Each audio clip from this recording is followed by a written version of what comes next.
আল্লাহ তাআলা বলেন কুল্লু নাফসিন যায়িকাতুল মাউতি সুম্মা ইলাইনা তুরজাউন। আল্লাহ তাআলা বলেন প্রাণ আছে যার, মৃত্যু আছে তার, এবং তাকে পুনরায় আল্লাহ পাকের কাছে ফিরে যাওয়াই লাগবে। তাহলে যত প্রাণী আছে, যত প্রাণ আছে, প্রত্যেকটা প্রাণের মৃত্যু আছে। আর আল্লাহ তিনি তার নিজের সম্পর্কে বলে দিলেন হুয়াল হাইয়ুল কাইয়ুম, তিনি চিরঞ্জীব, চিরস্থায়ী, তার শেষ নাই, লয় নাই, ক্ষয় নাই। একটু জোরে বলা যাবে কি সুবহানাল্লাহ। হুয়াল্লাহুল্লাযী লা ইলাহা ইল্লা হুয়াল হাইয়ুল কাইয়ুম। তাহলে তিনি আল্লাহ, তিনি ছাড়া কোনো ইলাহ নাই, মাবুদ নাই, আইনদাতা নাই, বিধানদাতা নাই, আর তিনি হলেন চিরঞ্জীব, চিরস্থায়ী। আল্লাহু আকবার। আল্লাহ রাব্বুল আলামিন তারপরে বলেন লা তাআখুযুহু সিনাতুহু ওয়ালা নাওম।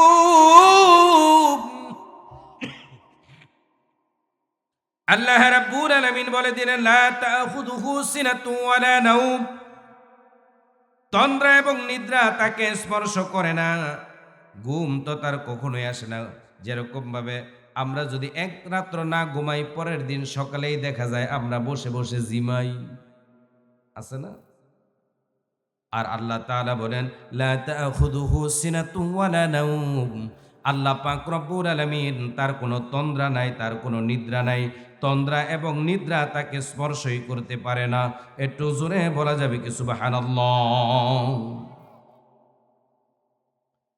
হযরতে মুসা আলাইহিস সালাতু ওয়াস সালাম একদিন আল্লাহ পাক রব্বুল আলামিনকে বলেন আল্লাহ তাআলা আমি তো খাই, আমি তো ঘুমাই, আমি তো ক্লান্ত হই, আমি তো পরিশ্রান্ত হই। ও আল্লাহ তুমি কি ঘুমাও না? তুমি কি ক্লান্ত হও না? আকাশ আর জমিনের এত কিছু তুমি রক্ষণাবেক্ষণ করো, পরিচালনা করো, তোমার কি ক্লান্তি আসে না? তুমি কি খাও না? তুমি কি ঘুমাও না? আল্লাহ পাক রব্বুল আলামিন বললেন মুসা রে, ও মুসা, দুইটা মাটির গ্লাস নিয়ে তুই তুর পাহাড়ে যা। আল্লাহ পাক রব্বুল আলামিন মুসাকে বললেন তুর পাহাড়ে যাওয়ার জন্য দুইটা মাটির গ্লাস নিয়ে। ওই গ্লাসের মধ্যে আছে পানি। গ্লাসের মধ্যে কি আছে? একটু জোরে বলেন তো কি আছে? পানি। ওই পানির গ্লাস নিয়ে তুই তুর পাহাড়ের মধ্যে যা। মুসা আলাইহিস সালাতু ওয়াস সালাম তুর পাহাড়ে গেলেন যখন, আল্লাহ রাব্বুল আলামিন ঘুমকে অর্ডার দিলেন মুসাকে ধরার জন্য। মুসা দুই হাতের মধ্যে দুইটা গ্লাস নিয়ে দাঁড়িয়ে আছে, ঘুম তাকে এসে ধরল। মুসা আলাইহিস সালাতু ওয়াস সালামের ঘুম চলে আসলো। মুসা আলাইহিস সালাতু ওয়াস সালামের হাত থেকে গ্লাসগুলো পড়ে, তারপরে পানি পড়ে গেল, গ্লাসগুলো ভেঙে গেল। মুসা আলাইহিস সালাতু ওয়াস সালাম দাঁড়ানো থেকে পড়ে গেলেন। কিছুক্ষণ পরে মুসা আলাইহিস সালাতু ওয়াস সালাম তিনি যখন আবার স্বাভাবিক হলেন, আল্লাহ পাক রব্বুল আলামিন জিগায় মুসা তোমার পানির গ্লাস কই? মুসা কয় আল্লাহ ভাঙে গেছে। কই তুমি তোমার দুইটা গ্লাস, দুইটা মাটির পানির গ্লাস তুমি হেফাজতে রাখতে পারো নাই তোমার ঘুমের ক্লান্তিতে? আর এত বড় আকাশ, এত বড় পৃথিবী, এত মানুষ, এত কিছু, এগুলো যদি আমি যদি একটু ঘুমাই, একটু জীবনী দেই, তাহলে এই সারা পৃথিবী থাকবে নাকি? জোরে বলেন থাকবে? তাহলে আমার প্রিয় বন্ধুগণ, আল্লাহ তাআলা সে কথাটাই বলে দিলেন লা তাখুযুহু সিনাতু ওয়ালা নাওম। তন্দ্রা নিদ্রা আল্লাহ তাআলাকে স্পর্শ করে না। শুধু তাই নয়, আল্লাহ পাক রব্বুল আলামিনকে তো স্পর্শ করেই না, সেই সাথে আল্লাহ পাক রব্বুল আলামিনের কোনো ক্লান্তিও নাই। বলেন সুবহানাল্লাহ। কোরআনুল কারীমের সূরার মধ্যে 3টা আয়াত আছে। এই 3টা আয়াতের মধ্যে ইসমে আজম আছে। যারা এই আয়াতগুলো তেলাওয়াত করে তারপরে আল্লাহ পাকের দরবারে দোয়া করবেন, আল্লাহ রাব্বুল আলামিন তাদের দোয়া সঙ্গে সঙ্গে মঞ্জুর করে নিবেন। 1 নাম্বার হলো 2 নাম্বার সূরার 255 নাম্বার আয়াত। তার মধ্যে আল্লাহ তাআলা বলেন আল্লাহু লা ইলাহা ইল্লা হুয়াল হাইয়ুল কাইয়্যুম। পারেন না আপনারা? 2 নাম্বার হলো 3 নাম্বার সূরার নাম হলো সূরা আল ইমরান, তার 2 নাম্বার আয়াত, সেখানেও আল্লাহ তাআলা বলে দিলেন আল্লাহু লা ইলাহা ইল্লা হুয়াল হাইয়ুল কাইয়্যুম। 3 নাম্বার হলো 20 নাম্বার সূরার নাম হলো সূরা তাহা, তার 111 নাম্বার আয়াতের মধ্যে আল্লাহ তাআলা বলেন উজুহুল হাইয়ুল কাইয়্যুম। আল্লাহ তাআলা এর মাধ্যমে বলে দিলেন, আল্লাহ পাক রব্বুল আলামিন বলে দিলেন আল্লাহু লা ইলাহা ইল্লা হুয়াল হাইয়ুল কাইয়্যুম, তিনি আল্লাহ, তিনি ছাড়া কোনো ইলাহ নাই, মাবুদ নাই, আইনদাতা নাই, বিধানদাতা নাই, শাসনকর্তা নাই, হায়াতের মালিক, মৌতের মালিক, রিজিকের মালিক, ধন সম্পদ দেওয়ার মালিক, ক্ষমতা দেওয়ার মালিক, ক্ষমতা ছিনিয়ে নেওয়ার মালিক, একচ্ছত্র সকল কিছুর মালিক যিনি, তিনি কে? হুয়াল হাইয়ুল কাইয়্যুম, তিনি চিরঞ্জীব, তার লয় নাই, তার ক্ষয় নাই, তার শেষ নাই। কথা কি বোঝা গেল আমার প্রিয় বন্ধুগণ, আমার প্রিয় ভাইয়েরা? তাহলে তারপরে আল্লাহ তাআলা বলেন মানুষের চেহারাগুলোকে আল্লাহর দিকে অবনত হবে। আমরা যখন নামাজ পড়ি আমরা কিন্তু আল্লাহ পাক রব্বুল আলামিনের কুদরতি পায়ের মধ্যেই কিন্তু আমাদের সেজদাগুলোকে দেই। বলেন সুবহানাল্লাহ। আমার প্রিয় বন্ধুগণ, এই যেই কথাটা বললাম, এই আয়াতের মধ্যে ইসমে আজম আছে আল্লাহু লা ইলাহা ইল্লা হুয়াল হাইয়ুল কাইয়্যুম। এখানে 2 করে 4টা আল্লাহ পাকের নাম আছে। প্রথম বাক্যে এবং শেষ বাক্যে 2 করে 4টা নাম আল্লাহ পাক এখানে রেখে দিয়েছেন। বলেন সুবহানাল্লাহ। এই আয়াতের ফজিলত সম্পর্কে তাফসীরের মধ্যে এসেছে। তাফসীর ইবনে কাসির, তাফসীরে মারিফুল কোরআন, তাফসীরে নূরুল কোরআন, তাফসীরে তাফহিমুল কোরআন পড়ে আমি পেয়েছি, সেখানে লেখা রয়েছে প্রত্যেক নামাজের পরে কেউ যদি আয়াতুল কুরসি তেলাওয়াত করে তাহলে মৃত্যুর পরে আল্লাহ তাআলা ওই তেলাওয়াতকারী ব্যক্তিকে সরাসরি আল্লাহর জান্নাতে দান করবেন। কেউ যদি 5 ওয়াক্ত ফরজ নামাজের পরে এই আয়াতুল কুরসি পড়ে মৃত্যুর পরে আল্লাহ পাক রব্বুল আলামিন তাকে সরাসরি জান্নাত দিয়ে দিবেন। সুবহানাল্লাহ বলতে পারলেন না? 2 নম্বরে নবীজি বলেছেন ঘুমাতে যাওয়ার পূর্বে কেউ যদি আয়াতুল কুরসি পড়ে তাহলে ওই ব্যক্তি যেন আল্লাহ পাকের নিরাপত্তার মধ্যে ঘুমিয়ে গেল। আল্লাহ পাকের নিরাপত্তায় ঘুমিয়ে যাওয়ার পরে যদি তার মৃত্যু হয় তাহলে তো আল্লাহ পাকের নিরাপত্তাই হলো ওই ব্যক্তি সরাসরি জান্নাতে চলে যাবে। 3 নাম্বার কিতাবের মধ্যে এসেছে ফজর এবং মাগরিবের সালাতের পরে কেউ যদি এই আয়াতুল কুরসি তেলাওয়াত করে তার নিরাপত্তার জন্য আল্লাহ পাক রব্বুল আলামিন অসংখ্য রহমতের ফেরেশতা তার জন্য নির্ধারণ করে দেয়। অসংখ্য রহমতের ফেরেশতা তার নিরাপত্তার জন্য আমার আল্লাহ নিযুক্ত করে দেন। সুবহানাল্লাহ বলবেন না? বন্ধুগণ, ইবনে আব্বাস রাদিয়াল্লাহু তাআলা আনহু বলেছেন এই আয়াতে ইসমে আজম আছে, আর এই ইসমে আজম থাকার কারণে আল্লাহ পাক রব্বুল আলামিন ওই ব্যক্তির মৃত্যুর মুহূর্তটি যখন চলে আসবে আল্লাহ পাক রব্বুল আলামিন তাকে কোনো শাস্তি দিবেন না, কষ্ট দিবেন না, আসানির সাথে তার রূহটা কবজ করে নিয়ে যাওয়া হবে। আমার প্রিয় বন্ধুগণ, আমার প্রিয় ভাইয়েরা, কুরআনুল কারীমের মধ্যে সূরা কাহফ 19 নম্বর সূরার 50 নম্বর আয়াতে আল্লাহ তাআলা বলেন ওয়াজাআত সাকরাতুল মাউতি বিল হক হাক্কি যালিকা মা কুনতা মিনহু তাহিদ। আল্লাহ তাআলা বলেন, মৃত্যুর যন্ত্রণার মুহূর্তটি এসে হাজির হবে, এ হচ্ছে সেটা যা থেকে আমরা পালানোর চেষ্টা করি। আমরা মৃত্যু থেকে পালানোর চেষ্টা করি, সেই মৃত্যু যখন সামনে চলে আসবে, আল্লাহ পাক রব্বুল আলামিন তার মৃত্যুটাকে সহজ করে দিবেন। সুবহানাল্লাহ।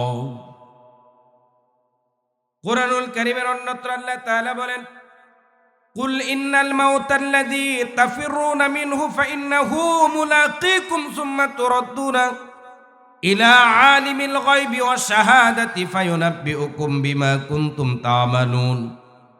আল্লাহ তাআলা বলেন, হে মুমিনেরা, তোমরা যে মৃত্যু থেকে পলায়ন করছো, হে মানুষেরা, তোমরা যে মৃত্যু থেকে পলায়ন করছো, পলায়ন করার চেষ্টা করো, এই মৃত্যু থেকে কেউ পলাতে পারবে না। ওই মৃত্যুর মুখোমুখি তোমাকে আমাকে দৃশ্য এবং অদৃশ্যের জ্ঞানী আল্লাহ পাক রব্বুল আলামিন তিনি আমাদেরকে উপস্থিত করেই ছাড়বেন। আর আমাদেরকে আল্লাহ পাকের কাছে ফিরে যাওয়া লাগবে। এই দুনিয়ার মধ্যে আমি এবং আপনি রাতের অন্ধকারে দিনের আলোতে মানুষের পিছনে আর সামনে, গোপনে আর প্রকাশ্যে আপনি আমি যা করেছি তার সব কিছু আল্লাহ তাআলা তিনি আমাদেরকে জানাইয়া দিবেন। না দিবে না? বিশ্বাস হয়? এই আয়াতের শানে নজুল সম্পর্কে কিতাবের মধ্যে এসেছে, হযরত ঈসা আলাইহিস সালাতু ওয়াস সালাম তিনি এই দুনিয়ার মধ্যে এসেছিলেন। হযরত ঈসা আলাইহিস সালাতু ওয়াস সালামকে আল্লাহ তাআলা মুজিজা দান করেছিলেন। তিনি যদি দৃষ্টিহীন লোকের চোখের মধ্যে যদি তিনি হাত বুলিয়ে দিতেন, সাথে সাথে দৃষ্টিশক্তি ফিরে পেত। কারো শরীরের মধ্যে যদি কোষ্ঠকাঠিন্য রোগ থাকতো, শরীরের মধ্যে হাত বুলাইয়া দেওয়ার সাথে সাথে তার রোগটা ভালো হয়ে যেত।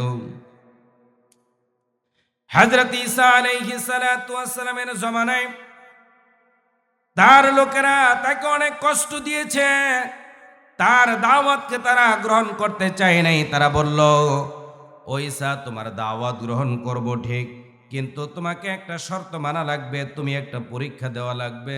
ওই পরীক্ষাটাই যদি তুমি পাশ করো তাহলে তোমার কথা আমরা মানব, দাওয়াত মেনে নিব। হযরত ঈসা আলাইহিস সালাতু ওয়াস সালাম মেনে নিলেন। বললেন, কি পরীক্ষা দিতে হবে? তোমরা যেই শর্ত দাও ওই শর্তের মুখোমুখি আমি হতে চাই। তারা বলল, আমাদের দেশের সবচাইতে পুরানো কবরগুলোর মধ্য থেকে একটা কবর থেকে মানুষকে তুলে নিয়ে আসবা, তার সাথে কথা বলবা, যদি তুমি তা পারো তাহলে বুঝবো তুমি সত্যিকারের নবী। হযরত ঈসা আলাইহিস সালাতু ওয়াস সালাম তিনি চলে গেলেন তৎকালীন সময়ের সবচাইতে পুরানো একটা গুরুস্থানের মধ্যে। ওই গুরুস্থানের মধ্যে গিয়া তিনি একটা পুরাতন কবরের পাশে গিয়া দাঁড়িয়ে বললেন, কুম বিইذনিল্লাহ, ও কবরবাসী, তুমি আল্লাহর নামে বেরিয়ে আসো। ওই কবর থেকে সুদর্শন একটা ছেলে বেরিয়ে এসেছিল, যার নাম ছিল শাম। তিনি হযরত ঈসা আলাইহিস সালাতু ওয়াস সালামকে সালাম দিলেন এবং তার সাথে কুশল বিনিময় করলেন। আর যিনি নাকি ওই কবর থেকে বেরিয়ে এসেছিলেন, তিনি আর কেউ নয়, তিনি ছিলেন হযরত নূহ আলাইহিস সালাতু ওয়াস সালামের সন্তান। হযরত নূহ আলাইহিস সালাতু ওয়াস সালাম তার সন্তানকে বলেছিল যে তোমার মৃত্যুর পরে কোনো এক নবী হয়তো তোমার কবরের পাশে এসে তোমাকে ডাক দিবে ওঠার জন্য, তোমাকে উঠতে হবে। তিনি বলতেছেন, আমার বাবা নূহ আলাইহিস সালাতু ওয়াস সালাম যে কথাটা বলেছিলেন আমার সেটা স্মরণ আছে, যার কারণে আমি চিনতে পেরেছি, বুঝতে পেরেছি আপনি হলেন হযরত ঈসা রূহুল্লাহ। এর শানে নজুল সম্পর্কে আরো এসেছে, শয়তান থেকে নিরাপদ হতে হযরত আয়ুব আল আনসারী রাহমাতুল্লাহি আলাইহি তিনি বলেন, চুরি থেকে মুক্ত থাকতে চাই, এ আয়াত পরে যদি ঘুমাই তাহলে আল্লাহ পাকের ফেরেশতারা আমার জিনিসপত্র, বাড়িঘর, আসবাবপত্র তারা পাহারা দিবে। সুবহানাল্লাহ বলেন। এই আয়াতের আমল সম্পর্কে কিতাবের মধ্যে এসেছে এই আয়াতের আমল করলে কি হবে। রাহমাতুল লিল আলামিন বলেন, এই আয়াতের যদি কেউ আমল করে তাহলে আল্লাহ পাকের হাবিব বলে দিলেন ওই ব্যক্তির মৃত্যু যন্ত্রণা একদমই হবে না। এই আয়াতের আমল যদি আপনারা করেন, প্রতি নামাজের পরে ফরজ নামাজের পরে যদি পড়েন, অথবা আবার ফজর এবং মাগরিবের সলাতের পরে এই আয়াতটা যদি সবসময় পড়েন, তাহলে আল্লাহ তাআলা আপনার মৃত্যু যন্ত্রণা দিবে না, মৃত্যুর পরে সরাসরি আল্লাহর জান্নাতে চলে যাবেন। এবং আল্লাহ তাআলা ফেরেশতাদের মাধ্যমে আপনাকে পাহারা দিয়ে রাখবেন। কেন করবেন? এমনি এমনি। আল্লাহ কি এমনি এমনি মৃত্যু যন্ত্রণা থেকে হেফাজত করবেন? আল্লাহ তাআলা এমনি এমনি কি আপনাকে মৃত্যুর পরে জান্নাতে দিয়ে দিবেন শুধু এটা পড়লে এতেই? না, এর আরো কোনো কারণ আছে। কথা কি বোঝা যায়? আয়াতুল কুরসির 10টা ক্ষমতা আছে কমপক্ষে। কয়টা? আয়াতুল কুরসির 10টা ক্ষমতা আছে। এই আয়াতুল কুরসির 10টা ক্ষমতা মেনে যদি আপনি পড়েন, এই আয়াতুল কুরসির 10টা ক্ষমতা জেনে আপনি যদি সেভাবে আমল করেন, তাহলে আল্লাহ পাক রব্বুল আলামিন মৃত্যুর সময় আপনাকে যন্ত্রণা দিবেন না, আর ফেরেশতাদের মাধ্যমে আপনাকে নিরাপত্তার ব্যবস্থা করে দিবেন। সুবহানাল্লাহ। কুরআনুল কারীমের মধ্যে আল্লাহ তাআলা বলেন, লিল্লাহি মা ফিস সামাওয়াতি ওয়া মা ফিল আরদ। আল্লাহ তাআলা বলেন, লিল্লাহি মা ফিস সামাওয়াতি ওয়াল আরদ। তিনি সে আল্লাহ যিনি আসমান আর জমিন সৃষ্টি করেছেন। আপনারা বলুন তো, আসমান আর জমিন সৃষ্টি যিনি করেছেন তিনি কে? আল্লাহর নাম মুখে নিতে ভয় লাগে নাকি? এখন দেখা গেল সেই জাহাঙ্গীরনগর বিশ্ববিদ্যালয়ে কিন্তু প্রতিদিন 5 ওয়াক্ত নামাজও হয়, আর নারায়ে তাকবীর, লিল্লাহে তাকবীরের তাকবীরও দেওয়া হয়। কথা কি বোঝা গেল? তাহলে আপনাদের ভয় কোথায়?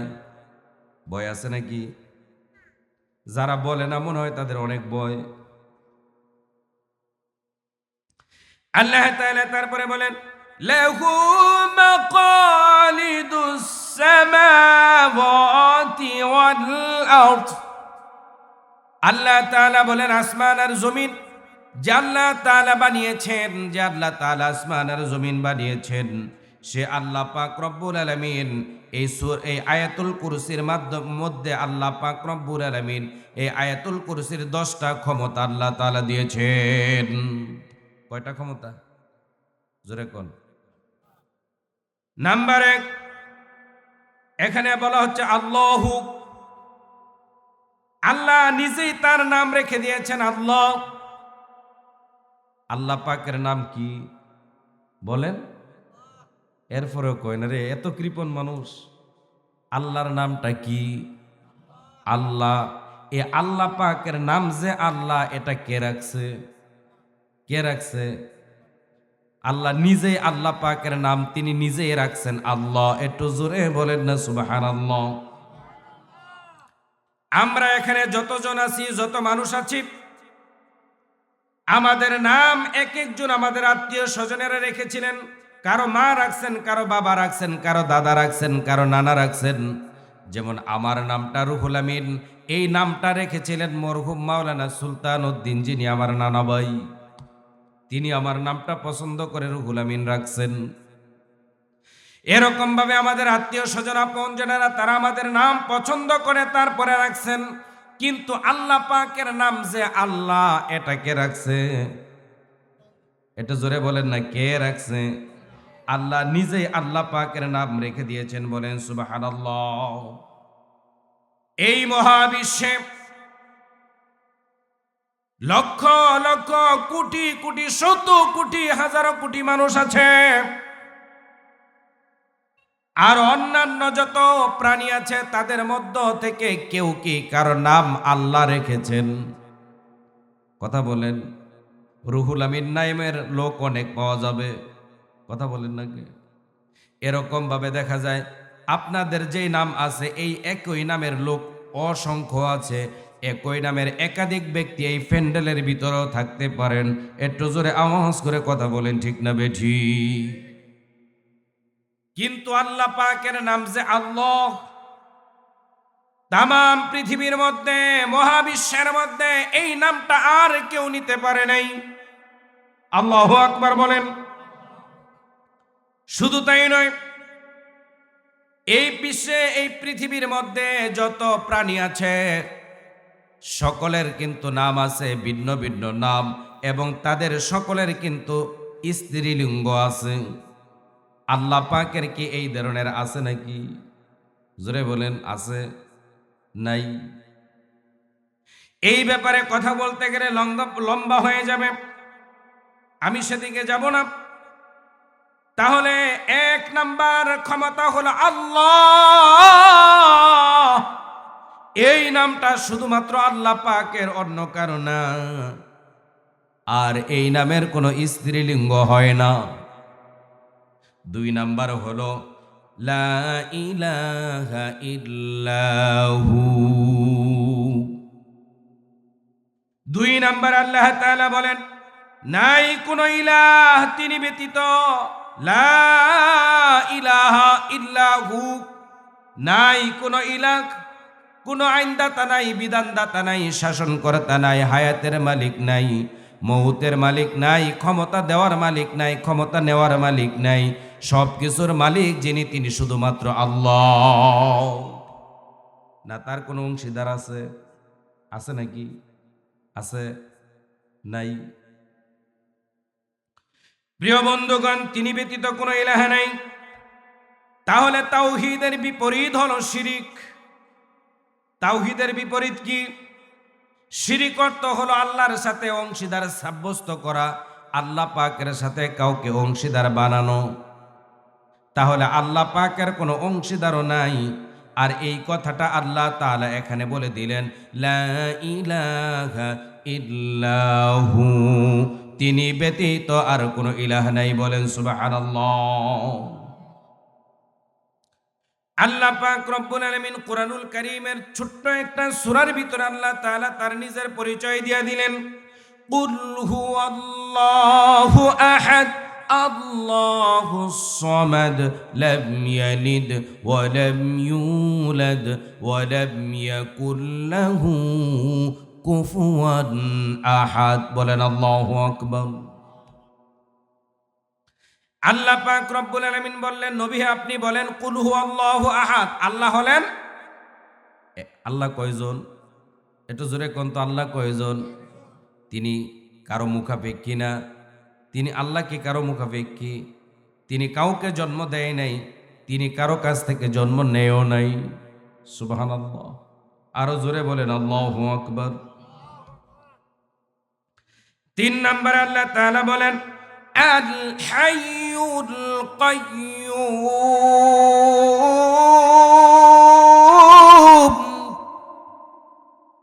আল হাইয়ুল কাইয়্যুম, যিনি চিরঞ্জীব, চিরস্থায়ী, যাকে মৃত্যু কখনো স্পর্শ করতে পারবে না। না পারবে? জোরে বলেন তো, পারবে? তাকে মৃত্যু কখনো স্পর্শ করতে পারবে না। এই পৃথিবীর মধ্যে যত মানুষ আছে, যত প্রাণী আছে, আল্লাহ তাআলা বলেন, কুল্লু নাফসিন যায়িকাতুল মাউতি সুম্মা ইলাইনা তুরজাউন। আল্লাহ তাআলা বলেন, প্রাণ আছে যার, মৃত্যু আছে তার, এবং তাকে পুনরায় আল্লাহ পাকের কাছে ফিরে যাওয়াই লাগবে। আমার প্রিয় বন্ধু, আমার প্রিয় ভাইয়েরা, তাহলে যত প্রাণী আছে, যত প্রাণ আছে, প্রত্যেকটা প্রাণের মৃত্যু আছে। আর আল্লাহ তিনি তার নিজের সম্পর্কে বলে দিলেন, হুয়াল হাইয়ুল কাইয়্যুম, তিনি চিরঞ্জীব, চিরস্থায়ী, তার শেষ নাই, লয় নাই, ক্ষয় নাই। একটু জোরে বলা যাবে কি সুবহানাল্লাহ। হুয়াল্লাহুল্লাযী লা ইলাহা ইল্লা হুয়াল হাইয়ুল কাইয়্যুম। তাহলে তিনি আল্লাহ, তিনি ছাড়া কোনো ইলাহ নাই, মাবুদ নাই, আইনদাতা নাই, বিধানদাতা নাই, আর তিনি হলেন চিরঞ্জীব, চিরস্থায়ী। আল্লাহু আকবার। আল্লাহ রাব্বুল আলামিন তারপরে বলেন, লা তাআখুযুহু সিনাতুহু ওয়ালা নাওম।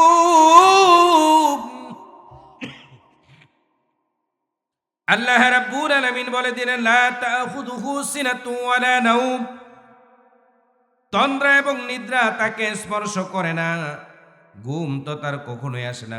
যেরকম ভাবে আমরা যদি এক রাত্র না ঘুমাই, পরের দিন সকালেই দেখা যায় আমরা বসে বসে জিমাই, আছে না? আর আল্লাহ তাআলা বলেন, লা তাআখুযুহু সিনাতুন ওয়ালা নাওম, আল্লাহ পাক রব্বুল আলামিন তার কোনো তন্দ্রা নাই, তার কোনো নিদ্রা নাই। তন্দ্রা এবং নিদ্রা তাকে স্পর্শই করতে পারে না। একটু জোরে বলা যাবে কি সুবহানাল্লাহ? হযরতে মুসা আলাইহিস সালাতু ওয়াস সালাম একদিন আল্লাহ পাক রব্বুল আলামিনকে বলেন, আল্লাহ তাআলা, আমি তো খাই, আমি তো ঘুমাই, আমি তো ক্লান্ত হই, আমি তো পরিশ্রান্ত হই। ও আল্লাহ, তুমি কি ঘুমাও না? তুমি কি ক্লান্ত হও না? আকাশ আর জমিনের এত কিছু তুমি রক্ষণাবেক্ষণ করো, পরিচালনা করো, তোমার কি ক্লান্তি আসে না? তুমি কি খাও না? তুমি কি ঘুমাও না? আল্লাহ পাক রব্বুল আলামিন বললেন, মুসা রে, ও মুসা, দুইটা মাটির গ্লাস নিয়ে তুই তুর পাহাড়ে যা। আল্লাহ পাক রব্বুল আলামিন মুসাকে বললেন তুর পাহাড়ে যাওয়ার জন্য দুইটা মাটির গ্লাস নিয়ে। ওই গ্লাসের মধ্যে আছে পানি। গ্লাসের মধ্যে কি আছে? একটু জোরে বলেন তো, কি আছে? পানি। ওই পানির গ্লাস নিয়ে তুই তুর পাহাড়ের মধ্যে যা। মুসা আলাইহিস সালাতু ওয়াস সালাম তুর পাহাড়ে গেলেন যখন, আল্লাহ রাব্বুল আলামিন ঘুমকে অর্ডার দিলেন মুসাকে ধরার জন্য। মুসা দুই হাতের মধ্যে দুইটা গ্লাস নিয়ে দাঁড়িয়ে আছে, ঘুম তাকে এসে ধরলো। মুসা আলাইহিস সালাতু ওয়াস সালামের ঘুম চলে আসলো। মুসা আলাইহিস সালাতু ওয়াস সালামের হাত থেকে গ্লাসগুলো পড়ে, তারপরে পানি পড়ে গেল, গ্লাসগুলো ভেঙে গেল। মুসা আলাইহিস সালাতু ওয়াস সালাম দাঁড়ানো থেকে পড়ে গেলেন। কিছুক্ষণ পরে মুসা আলাইহিস সালাতু ওয়াস সালাম তিনি যখন আবার স্বাভাবিক হলেন, আল্লাহ পাক রব্বুল আলামিন জিগায়, মুসা, তোমার পানির গ্লাস কই? মুসা কয়, আল্লাহ ভাঙে গেছে। কই, তুমি তোমার দুইটা গ্লাস, দুইটা মাটির পানির গ্লাস তুমি হেফাজতে রাখতে পারো নাই তোমার ঘুমের ক্লান্তিতে। আর এত বড় আকাশ, এত বড় পৃথিবী, এত মানুষ, এত কিছু, এগুলো যদি আমি যদি একটু ঘুমাই, একটু জীবনী দেই, তাহলে এই সারা পৃথিবী থাকবে নাকি? জোরে বলেন, থাকবে? তাহলে আমার প্রিয় বন্ধুগণ, আল্লাহ তাআলা সে কথাটাই বলে দিলেন, লা তাখুযুহু সিনাতু ওয়ালা নাওম, তন্দ্রা নিদ্রা আল্লাহ তাআলাকে স্পর্শ করে না। শুধু তাই নয়, আল্লাহ পাক রব্বুল আলামিনকে তো স্পর্শ করেই না, সেই সাথে আল্লাহ পাক রব্বুল আলামিনের কোনো ক্লান্তিও নাই। বলেন সুবহানাল্লাহ। আল্লাহ তাআলা বলেন, লাহু মা ফিস সামাওয়াতি ওয়া মা ফিল আরদ। বাইরের সাউন্ড দিও। আল্লাহ তাআলা বলেন, আকাশ এবং জমিনে যা কিছু আছে সবই আল্লাহ পাক রব্বুল আলামিনের মালিকানাধীন। আকাশ আর জমিনে যা আছে তার সব কিছু কার মালিকানাধীন? কথা বলে না। আল্লাহ পাকের মালিকানাধীন। আকাশ এবং জমিনে যা কিছু আছে তার সব কিছু আল্লাহ পাকের মালিকানাধীন। আমরা কার মালিকানাধীন? কথা বলেন, আমরা কার মালিকানাধীন? আমরাও আল্লাহ পাকের মালিকানাধীন। আল্লাহ রাব্বুল আলামিন তাই তো বলেন, ওয়া খালাকাল ইনসানু দাঈফা। আল্লাহ তাআলা বলেন, আমি এই মানুষগুলোকে অত্যন্ত দুর্বল করে সৃষ্টি করেছি। তাহলে আল্লাহ তাআলা আমাদেরকে দুর্বল করেই এই পৃথিবীর মধ্যে প্রেরণ করেছেন। একটু জোরে আওয়াজ করে কথা বলেন, ঠিক না বেঠিক? কুরআনুল কারীম আল্লাহ তাআলা অন্যত্র বলেন, কুলিল্লাহুম্মা মালিকাল মুলকি তুতিল মুলকা মিম্মান তাশা ওয়া তানজিউল মুলকা মিম্মান তাশা ওয়া তুইজ্জু মান তাশা ওয়া তুযিল্লু মান তাশাউ বিয়াদিকাল খায়র। আল্লাহ তাআলা তাই তো বলেন, এই দুর্বল মানুষগুলোকে আমি যাকে ইচ্ছা ক্ষমতা দেই, যাকে ইচ্ছা তার কাছ থেকে ক্ষমতা ছিনাইয়া নেই, যাকে ইচ্ছা আমি তাকে সম্পদ দেই, আবার যাকে ইচ্ছা আমি তাকে রাস্তার ফকির বানাই, যাকে ইচ্ছা প্রতি বছরে একটা করে সন্তান দেই, আবার যাকে ইচ্ছা বিয়ে করার পর সারা জীবনও তার একটা ছেলেও দেই না, মেয়েও দেই না। যাকে ইচ্ছা আমি শুধু মেয়ে দেই, যাকে ইচ্ছা আমি শুধু ছেলে দেই, যাকে ইচ্ছা তাকে আমি মেয়েও দেই, ছেলেও দেই, আবার যাকে ইচ্ছা আমি তাকে কিছুই দেই না। তাহলে দেওয়া আর না দেওয়ার ক্ষমতা আছে যার, তিনি কে? আমার প্রিয় বন্ধুগণ, আমার প্রিয় ভাইয়েরা, তাহলে আল্লাহ পাক রব্বুল আলামিন তিনি হলেন সর্ববিষয়ের সব কিছুর একমাত্র ক্ষমতাধারী ব্যক্তি। কথা বলে ক্ষমতাধার। আল্লাহ পাকের উপর কারো ক্ষমতা নাই। সে আল্লাহর সাথে কেউ যদি দিতে যায় পাল্লা, আল্লাহ পাক রব্বুল আলামিন বলেন আমি রাখবো না তোর কল্লা। একটু কথা বলেন আপনারা, কথা ঠিক না বেঠিক? আল্লাহর সাথে কেউ যদি পাল্লা দিতে চায়, আল্লাহ পাক কি তার কল্লা রাখবেন?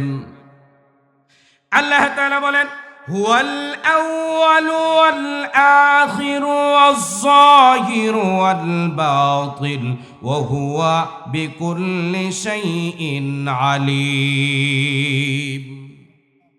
আল্লাহ বলেন হুয়াল আউয়াল, প্রথমে আল্লাহ, হুয়াল আউয়ালু ওয়াল আখিরু, প্রথমেও আল্লাহ শেষেও আল্লাহ,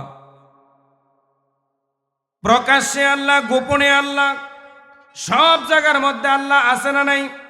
আকাশে আল্লাহ, জমিনে আল্লাহ। প্রথমে আল্লাহ আল্লাহ, শেষেও আল্লাহ আল্লাহ, আকাশে আল্লাহ আল্লাহ, জমিনে আল্লাহ আল্লাহ।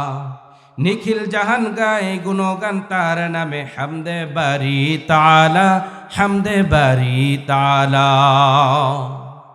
এই জন্য প্রথমেও আল্লাহ, শেষেও আল্লাহ, আকাশেও আল্লাহ, জমিনে আল্লাহ, সব জায়গায় আল্লাহ। এই জন্য আল্লাহ পাকের সৃষ্টি যারা আছে সবাইকে আল্লাহ পাক রব্বুল আলামিনের প্রশংসা করা লাগবে। একটু জোরে কথা বলেন, ঠিক না বেঠি? আল্লাহ তাআলা তারপরে বলে দিলেন মান যাল্লাযী ইয়াশফাউ ইনদাহু ইল্লা বিইযনিহি।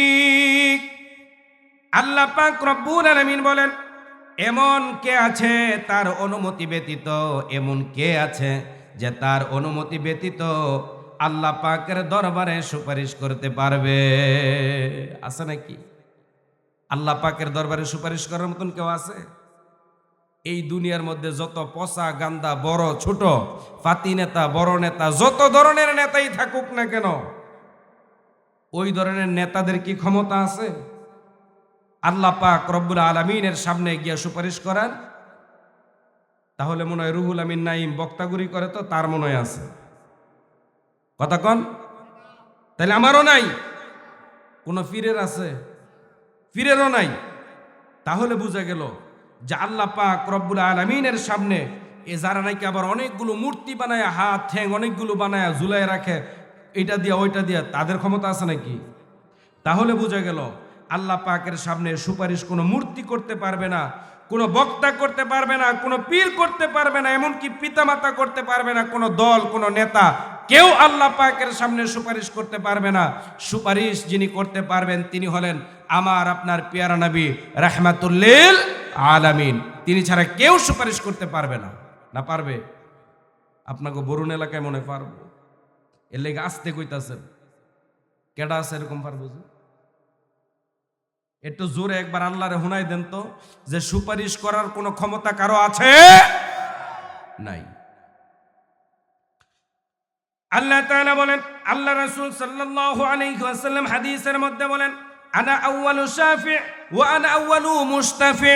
আমি সর্বপ্রথম সুপারিশ করব আর আমি সর্বপ্রথম হাসরের ময়দানে উঠব। সুবহানাল্লাহ বলেন। তাহলে হাসরের ময়দানে সর্বপ্রথম যিনি উঠবেন তিনি হলেন আমার আপনার পেয়ারা নবী রাহমাতুল্লিল আলামিন। আর যিনি সুপারিশ করবেন তিনি হলেন আমাদের দু জাহানের ব্যারিস্টার নবী মুহাম্মদুর রাসূলুল্লাহ সাল্লাল্লাহু আলাইহি ওয়াসাল্লাম। হাসরের ময়দানে কোটি কোটি শত শত হাজার হাজার কোটি মানুষ সেখানে উঠবে। সমস্ত হাসরবাসীরা পেরেশান হয়ে যাবে। সূর্যটা একেবারে মাথার কাছে চলে আসবে। সূর্যের তাপে নাক কান দিয়ে আপনার মাথার মগজগুলো গলে গলে বেয়ে বেয়ে পড়তে থাকবে। এখন তো সূর্যের মুখ একটা, তখন সূর্যের মুখ হবে আরো 11টা, মোট 12টা। এখন 1,30,00,000 মাইল উপর থেকে সূর্য আলো দেয়। সেই আলো আমি আপনি সহ্য করতে পারি না।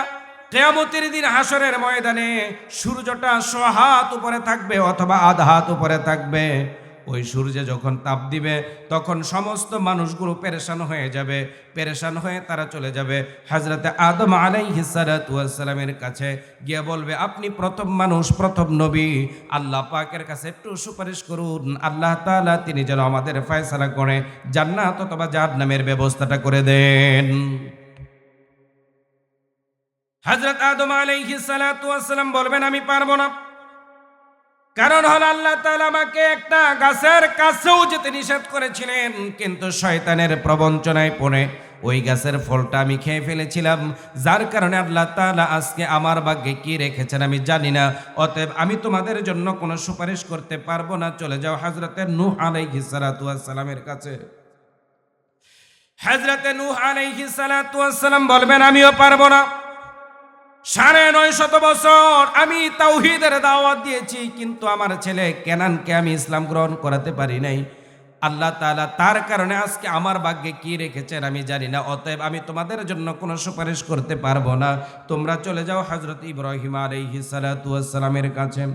সমস্ত হাসরবাসীরা হযরত ইব্রাহিম আলাইহিস সালাতু ওয়াস সালামের কাছে যাবে। হযরত ইব্রাহিম আলাইহিস সালাতু ওয়াস সালাম তিনিও বলবেন আমিও পারবো না, তোমরা চলে যাও হযরত মুসা আলাইহিস সালাতু ওয়াস সালামের কাছে।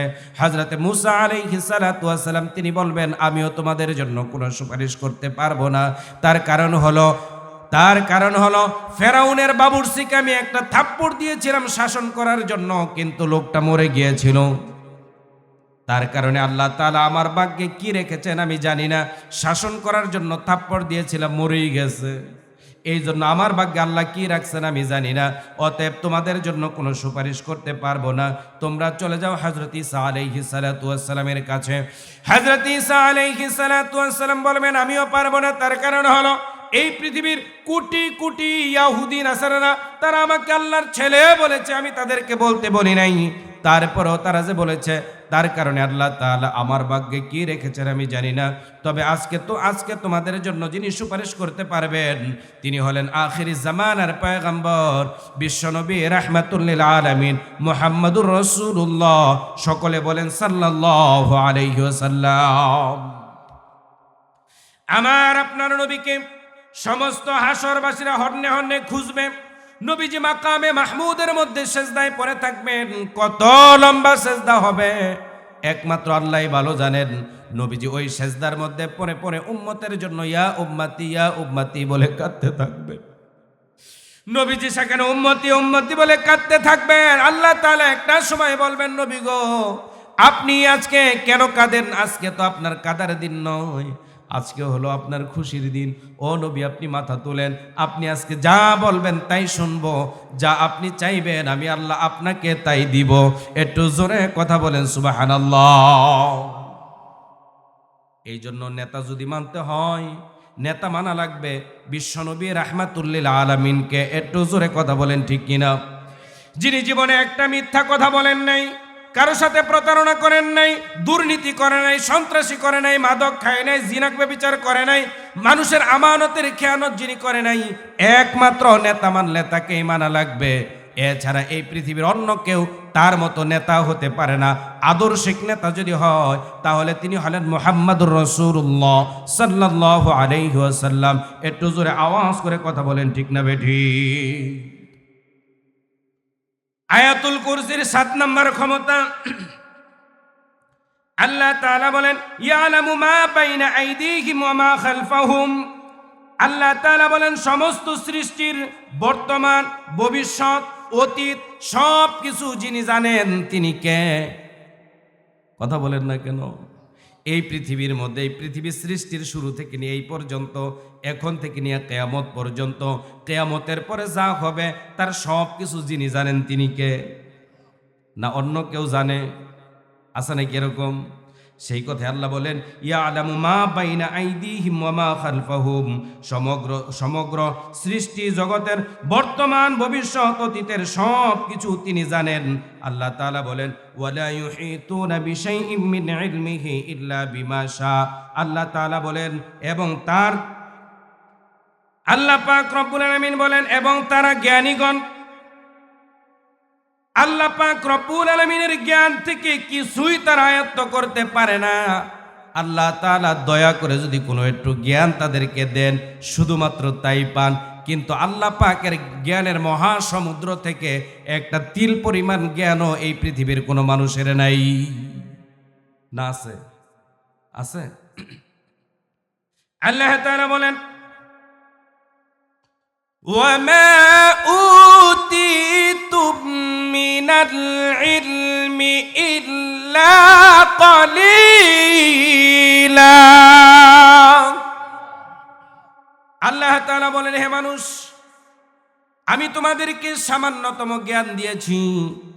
এই সামান্যতম জ্ঞান দিয়ে মাইক তৈরি হয়েছে, মোবাইল তৈরি হয়েছে, ক্যামেরা তৈরি হয়েছে, ল্যাপটপ হয়েছে, কম্পিউটার হয়েছে, প্লেন হয়েছে, জাহাজ হয়েছে, হেলিকপ্টার হয়েছে। এরকমভাবে যত কিছু দেখতে পাই ওমা উতিতুম মিনাল ইলমি ইল্লা কলিলা। আল্লাহ তাআলা মানুষকে যে সামান্য জ্ঞান দিলেন, এই সামান্য জ্ঞান দ্বারা মানুষ এগুলো তৈরি করেছে। কথা বলেন ঠিক কিনা? তাহলে সামান্য জ্ঞান দিয়ে যদি এত বিশাল বিশাল জিনিস তৈরি করা যায়, তাহলে আল্লাহ পাক রব্বুল আলামিনের জ্ঞানের বিশালতা কত, তা কি পরিমাপ করা যাবে? কেউ মাপ করে কি শেষ করতে পারবে নাকি? কেউ পারবে না। তাই তো আল্লাহ তাআলা বলেন ওমা উতিতুম মিনাল ইলমি ইল্লা কলিলা। আমি তোমাদেরকে সামান্যতম জ্ঞান দিছি। এই জ্ঞান দিয়া তোমরা, আমি অনেকে আছে আবার এই আল্লাহকে অস্বীকার করে। আছে না? একজনের নাম হলো তুলি, আগামী সংসদ নির্বাচন করব। সে তো ঢাকা শহরের মধ্যে চিল্লাইয়া বলতেছে যে পুরুষেরা 4টা বিয়ে করে, আমার বোনেরা কি অনুমতি দিছে নাকি? কথা বলেন। পুরুষ 4টা বিয়ে করতে পারবে শর্ত সাপেক্ষে। এটা আল্লাহ পাক রব্বুল আলামিন তাকে এই অধিকার দিয়েছেন, শর্ত সাপেক্ষে 4টা পর্যন্ত পুরুষ বিয়ে করতে পারবে, পারমিশন দিয়েছেন আল্লাহ। এখানে কি দুনিয়ার অন্য কারো কাছ থেকে পারমিশন নেওয়া দরকার আছে? শর্ত সাপেক্ষে আল্লাহ 4টা পর্যন্ত বিবাহ করার পারমিশন পুরুষকে দিয়েছেন। যদি শর্ত পূরণ করতে না পারে, তাহলে আল্লাহ বললেন যে একটা বিবাহ করেই তুমি, তার মধ্যেই তুমি যথেষ্ট, এর মধ্যেই তুমি থাকো, এর বেশি করা যাবে না। তাহলে শর্ত সহ 4টা শর্ত যদি আপনি পূরণ করতে না পারেন, তাহলে একটা নিয়েই খুশি থাকা লাগবে। কথা বলেন ঠিক কিনা? তাহলে যেই কুলাঙ্গার এই কথাগুলো বলে, তারা যদি নির্বাচিত হয়, সরকার গঠন করে, তাহলে তো তারা এই কোরআনের বিরুদ্ধে আইন পাশ করবে। কথা বলেন ঠিক না বেঠিক? আমার প্রিয় বন্ধুগণ, আল্লাহ পাক রব্বুল আলামিন সে কথাও বলে দিলেন ওয়ালা ইউহিতুনা বিশাইইম মিন ইলমিহি ইল্লা বিমা শা। এই পৃথিবীর তথ্য জ্ঞানীরা, তোমাদের সামান্যতম জ্ঞান আছে। আল্লাহ পাক রব্বুল আলামিনের জ্ঞান থেকে তোমাদেরকে সামান্য একটু দেওয়া হয়েছে। আর এতটুকু জ্ঞান পেয়ে তোমরা লম্বা লম্বা কথা বলো, আল্লাহ পাকের আইনের বিরোধিতা করো, আল্লাহ পাক রব্বুল আলামিন যা আইন তৈরি করে দিয়েছেন তার বিরুদ্ধাচরণ করো। আল্লাহর সাথে যদি দাও পাল্লা, আল্লাহ রাখবে না কারো কল্লা। অতীতেও আল্লাহ রাখে নাই, আগামীতেও রাখবে না। একটু জোরে আওয়াজ করে কথা বলেন ঠিক কিনা? আল্লাহ রাব্বুল আলামিন তারপরে বলেন 9 নম্বরে আল্লাহ তাআলা বলে দিলেন ওয়াসিআ কুরসিয়ুহুস সামাওয়াতি ওয়াল আরদ। আল্লাহ তাআলা বলেন তার ইলম, তার সার্বভৌমত্ব, ক্ষমতা আকাশ এবং জমিন পুরোটাই ছড়িয়ে আছে। আল্লাহ পাক রব্বুল আলামিনের ইলম। আমার বাড়িতে এখন কি হচ্ছে আমি জানি না, জানি আমার বাড়িতে কেন প্যান্ডেলের পিছনে কি হচ্ছে তাও তো জানি না, জানেন নাকি আপনারা? তাহলে আল্লাহ পাক রব্বুল আলামিন পৃথিবীর কোন কোনায় কোথায় কি হচ্ছে তার খবর আল্লাহ পাকের কাছে এই মুহূর্তে আছে না নাই? গতকালকে মনে করেন গত ৬,০০০ বছর আগে কি হয়েছে তার আল্লাহর ইলমে আছে না নাই? আগামী ১০,০০০ বছর পরে কি হবে তাও আল্লাহর জানা আছে। আকাশ এবং জমিনের মালিকানা একমাত্র আল্লাহ পাকের। এই জন্য সে আল্লাহ পাক রব্বুল আলামিন আকাশ এবং জমিনের সব জায়গায় আল্লাহ পাকের ইলম ছড়িয়ে আছে। এই জন্য আমার প্রিয় বন্ধুগণ, আমরা যখন ভালো কাজ করব সেগুলো আল্লাহ পাকের নির্ধারিত ফেরেশতারা আমাদের নেকের পাল্লায় তুলে নেবেন। আর যদি আমি আপনি অন্যায় করি, অশ্লীলতা করি, চাঁদাবাজি, সন্ত্রাসী, মাস্তানি, লুণ্ঠন, ইফটিজিং, ধর্ষণ, খুন, রাহাজানি এগুলো যদি আমরা করি, এগুলোও কিন্তু আমাদের অন্যায়ের খাতার মধ্যে উঠে যাবে। কথা বলেন ঠিক না বেজি? সে আল্লাহ পাক রব্বুল আলামিন তারপরে বলে দিলেন, ওয়ালা ইয়াউদুহু হিফযুহুমা ওয়া হুয়াল আলিয়্যুল আযীম। এটা বারো হয় কি করে? এটা তো বাস্তবসম্মত কথা না। একটা মাঝি ছাড়া তোমাকে নদী পার করে দেয় নৌকা, আবার মেস্তরি ছাড়া পিটায়া লোহা আর কাঠ পিটায়া তারপরে হয় নৌকা। এগুলো তো হতে পারে না, এগুলো তোমার মাথা বড্ড খারাপ। এবার ইমাম আবু হানিফা রহমাতুল্লাহ আলাই বলেন, ও নাস্তিক শোনো, তুমি নিজেই যেহেতু বলেছ মিস্ত্রি ছাড়া নৌকা হতে পারে না, মাঝি ছাড়া নৌকা পার হতে পারে না, তাহলে এত বিশাল আকাশ আর জমিন, এই চন্দ্র সূর্য এগুলো যে সৃষ্টি করেছেন তার পিছনে একজন আছে না নাই? একটু জোরে বলেন তো, আছে না নাই? এবার নাস্তিক ব্যক্তির মাথা খুলে গেল, তিনি বুঝে ফেললেন, সেজদার মধ্যে চলে গেলেন, কাঁদলেন, তওবা করলেন, সাথে সাথে তিনি ইসলাম গ্রহণ করে নিলেন। একটু জোরে বলেন না সুবহানাল্লাহ। আমার প্রিয় বন্ধুগণ, আমার প্রিয় ভাইয়েরা,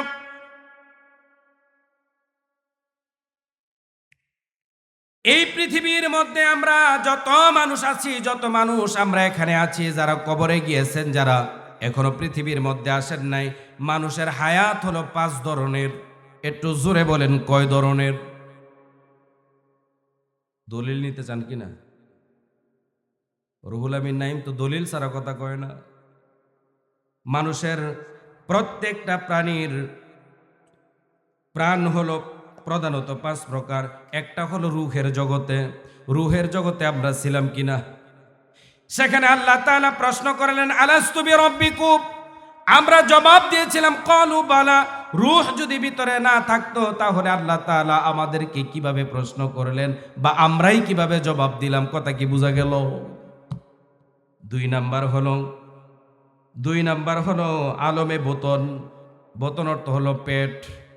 আলমে বতন মানে মায়ের পেটের মধ্যে সন্তান আসলে সেখানে রূহ আসে কি আসে না? কথা কয় না। 3 নাম্বার হলো আলমে দুনিয়া। এই যে দুনিয়ার মধ্যে এখন আমি আপনারা আছি, তাহলে 1 নাম্বারে গেল রুহের জগতে, 2 নাম্বারে আলমে বতনে, আর 3 নাম্বার হলো আলমে দুনিয়া, আর 4 নাম্বার হলো কবরের মধ্যে। আপনারা সবাই জানেন যে কবরের মধ্যে যখন মানুষকে মৃত্যুবরণ করার পরে শোয়া রাখে, 2 জন ফেরেশতা কবরের মধ্যে ঢুকে ওই লোকটাকে আবার 3টা প্রশ্ন করে, জীবিত মানুষকে না মৃত মানুষকে? আমরা মৃত রেখে এসেছি, কিন্তু কবরে যখন প্রশ্ন করে তখন কিভাবে? জীবিত। 5 নম্বরে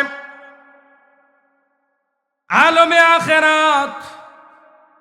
কবরের মধ্যে তো হিসাব নিকাশ করার সময় আপনার রূহ আপনার দেহের মধ্যে দেওয়া হবে, তারপরে কবর থেকে আবার রূহ চলে যাবে আলমে আখিরাতে। হাসরের ময়দানে যখন আবার উঠবেন, তখন আল্লাহ পাক রব্বুল আলামিন আপনার দেহের মধ্যে আবার রূহটাকে পয়দা করে দিবেন।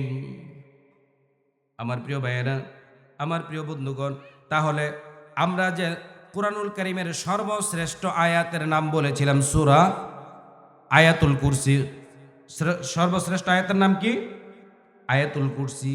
এই আয়াতুল কুরসি যদি প্রতিদিন 5 ওয়াক্ত নামাজের পরে পড়েন, তাহলে আল্লাহ তাআলা আপনার মৃত্যুকে আসান করে দিবেন, ফেরেশতারা আপনার হেফাজতে থাকবেন। সুবহানাল্লাহ।